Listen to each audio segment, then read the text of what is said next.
Welcome to the deep dive. Today, I want you to think about something, a pretty profound shift that's happening, in how we do things online, how we buy things, interact with businesses, manage our digital lives.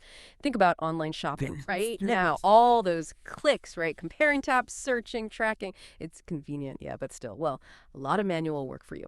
Now, picture a future where honestly, it's almost effortless, where a lot of that just happens. That effortless future, that's what we're digging into today.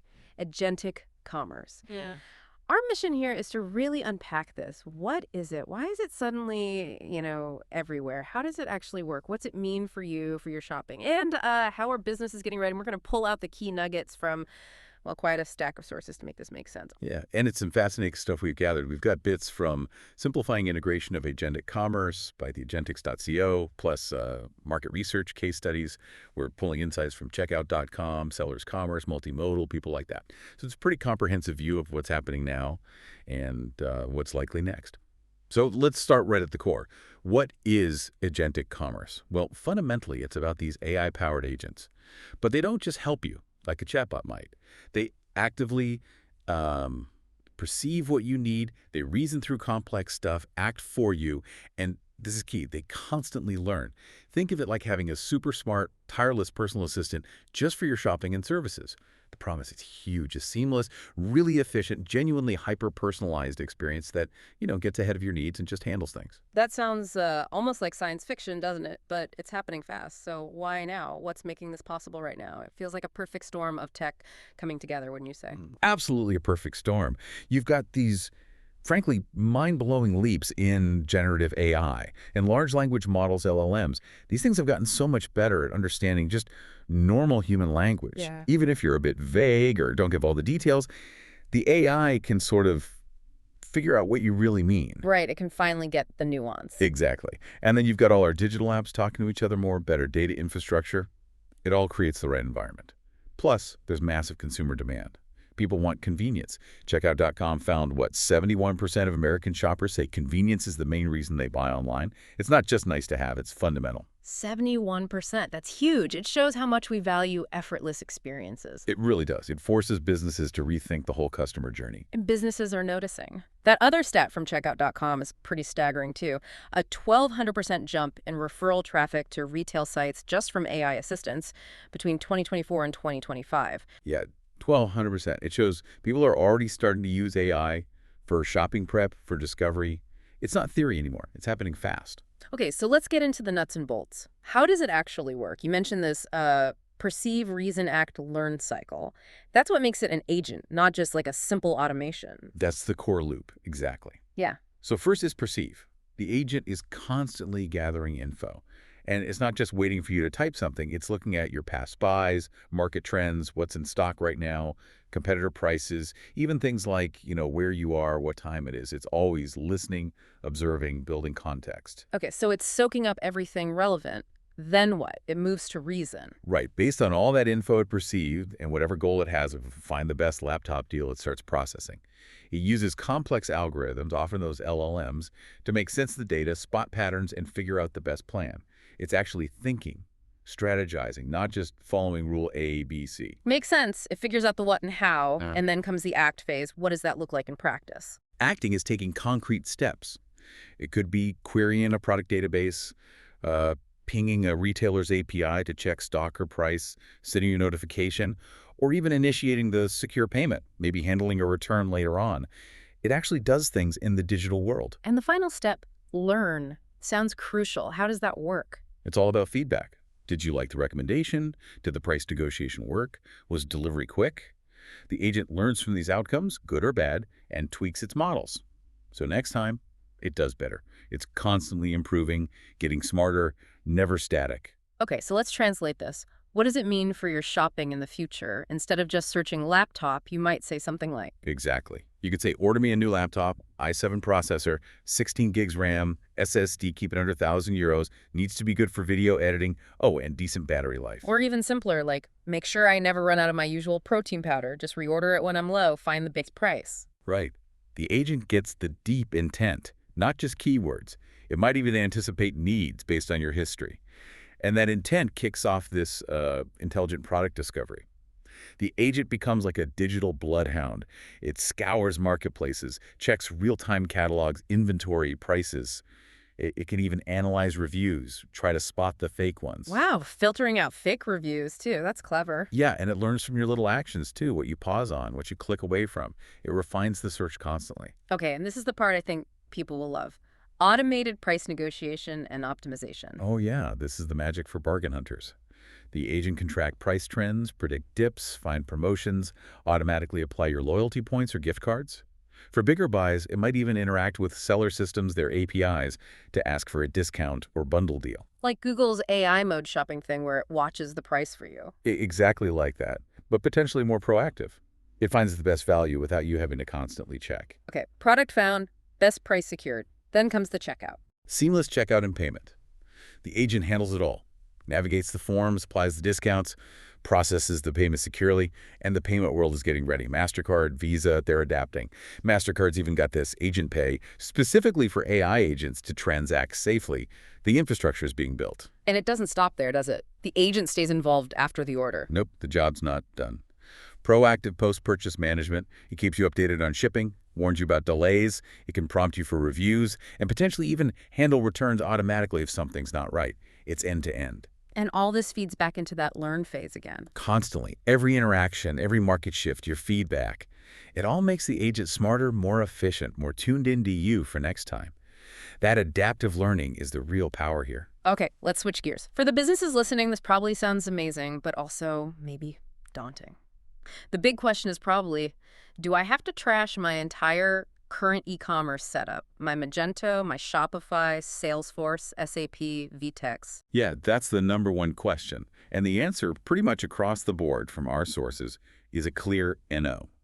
Agentic Commerce isn't about replacing those platforms. It's about layering intelligence on top. It uses the capabilities already there, mainly through APIs, to make things smarter. So interoperability is the name of the game, connecting the dots. Exactly. Interoperability imperative. And it starts with APIs, application programming interfaces. Think of them like digital handshakes. They let the AI agent talk to your existing systems, pull product info, check inventory in real time, see customer profiles, get pricing rules, manage orders, how they communicate. Right, the handshakes. Yeah. And that ties into things like microservices and composable commerce. Sounds complex. It can sound complex, but the idea is actually about making things simpler long term. Think of building with Legos.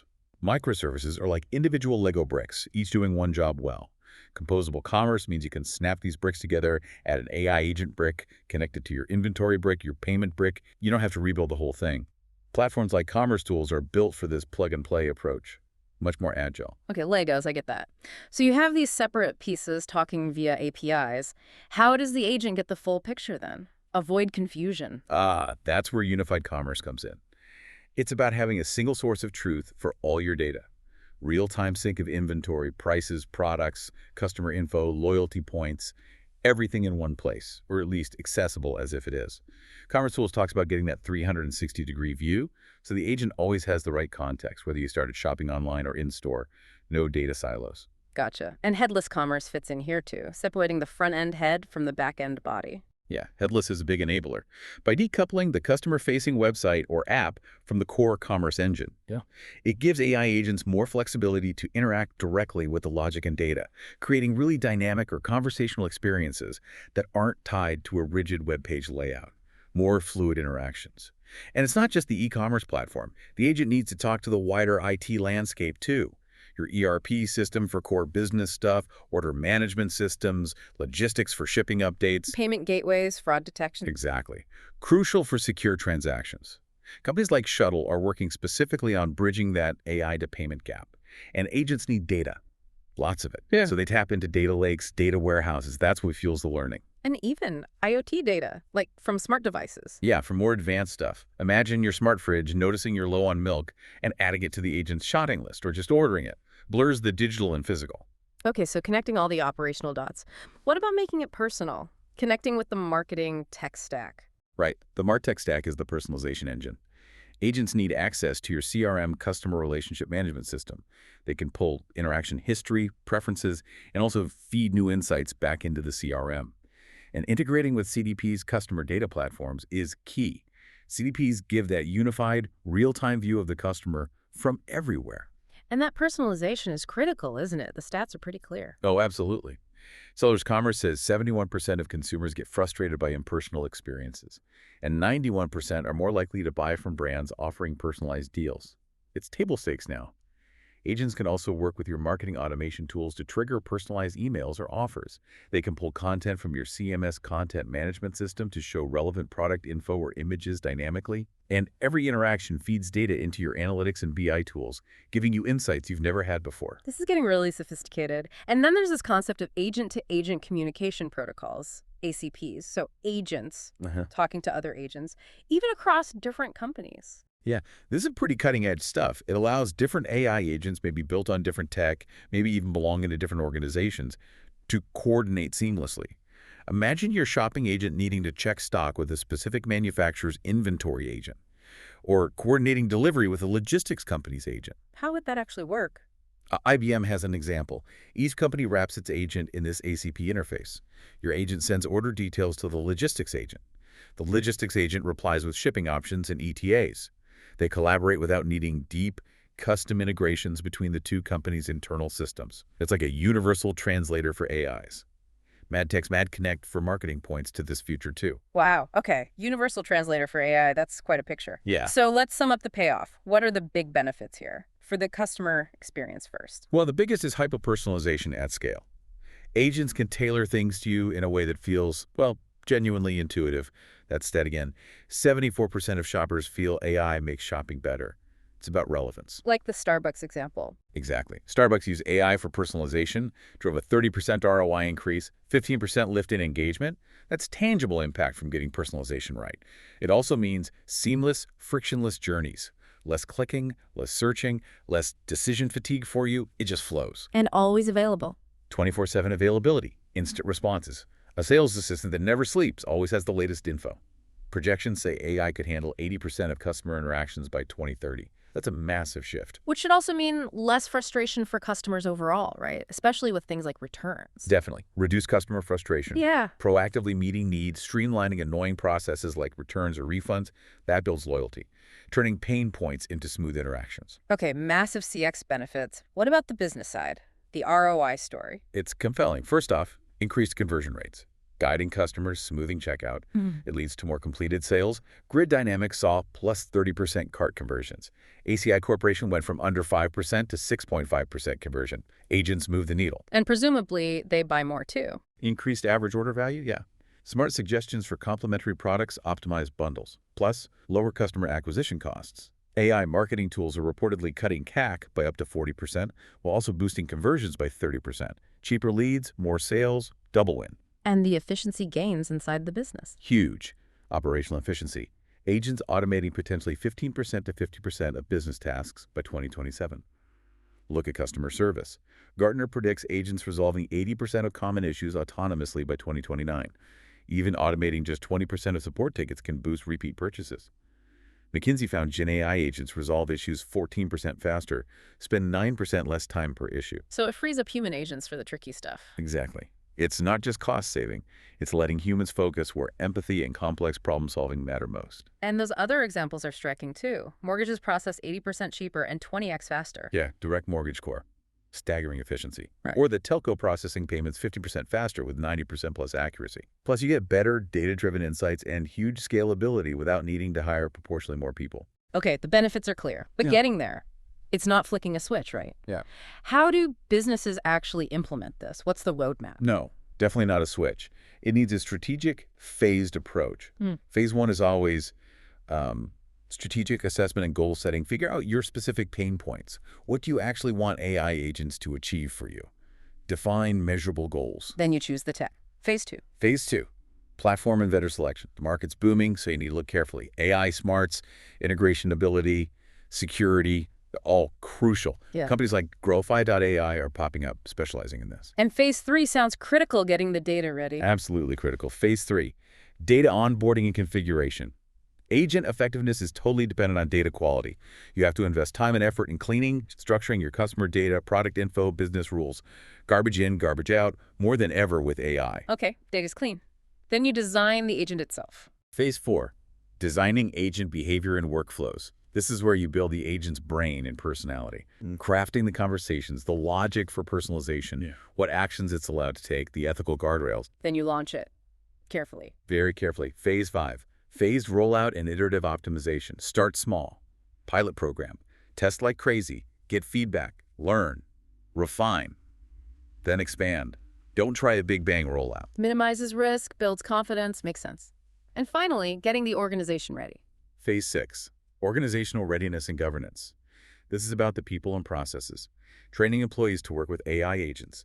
KPMG found nearly half of companies see agents as augmenting staff, making sure IT can support it, setting up governance. How do you monitor and control these things? So best practices boil down to phased approach, obsess over data quality. Keep humans in the loop for complex stuff. Define clear metrics, build in security and privacy from day one. And foster that AI-ready culture, get people comfortable with it. Right, it's a journey. But not an easy one. What are the big roadblocks people are hitting? Integration seems like a big one. Huge. Integration complexity with legacy systems. 95% of IT leaders call AI integration a major hurdle. Over 85% of companies will need tech upgrades just to start. That's a lot. And data silos again? Data trapped in different places? Data silos and fragmentation, yeah. Still a massive problem. Limits that holistic view the agent needs. Then there's building trust and user adoption. People are wary. 89% want to know if they're talking to AI or a human. Although you mentioned younger generations are more comfortable. There's definitely a generational shift. Nearly a quarter of consumers overall are okay with AI buying for them, but that jumps to almost a third for Gen Z. So trust is evolving, but still needs careful handling. What about ethics? Bias? Ethical dilemmas and algorithmic bias are real risks. Agents trained on biased data can perpetuate those biases. Accountability is a big question, plus the evolving regulatory landscape like the EU AI Act. You have to keep watching that. And can AI really replicate human connection? Maintaining human empathy and nuance? That's tough. Agents are great at efficiency, but for real empathy, humans are still needed. Agents complement, they don't replace, as Forbes put it. Other challenges: talent, control. Talent gap, finding people with the AI engineering, MLO skills, and explainability and control the black box problem. Understanding why an agent did something and making sure you can step in. It's complex. Okay, despite the challenges, the market predictions are, well, frankly, mind-blowing. What jumps out at you? Just the sheer scale of the growth.